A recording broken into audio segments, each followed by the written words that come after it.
kal. Senden ayrı üzüm gülmür, yine dağlar salamat kal. Silsilədə görünən buz bulaq üstə təzə yarpız. Suya gələn sən əhli qız səndən ey yar, salamat kal, salamat. Rəhman deyər buna hal uzaqlara gedib xəyal. Ey səmadan uçan qartal, salam apar, salamat kal, salamat.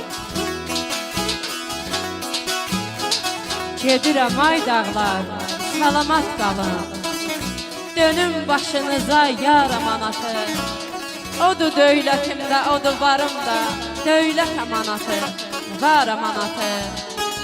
Titreşən çiçəklər, yatan dumanlar, şair tək dərdimi deməmiş anlar. Bilər nə deməkdir tərtəzə canlar, namus, vicdan, qeyrət, ar amanatı.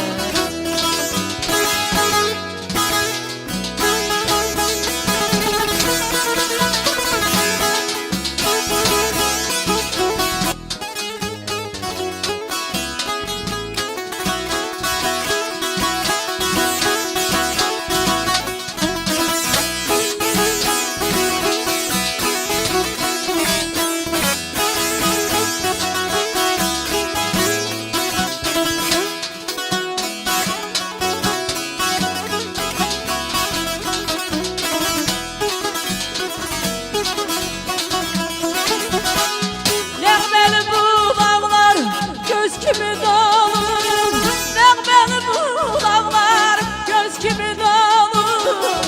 İsladın adını, gör gələn yanıma ceylan, o ceylan, o ceylan, o ceylan, mən ölürəm.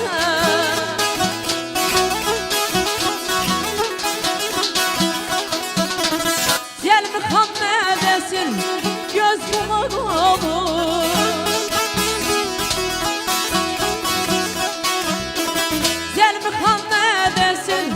Göz kulak olur, koynumda beslenen naram amanatı.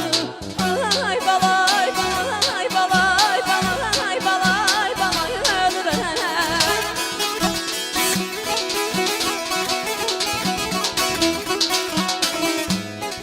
Nəğməli bulaqlar göz kimi dolu, İsladın otunu yar gələn yolun.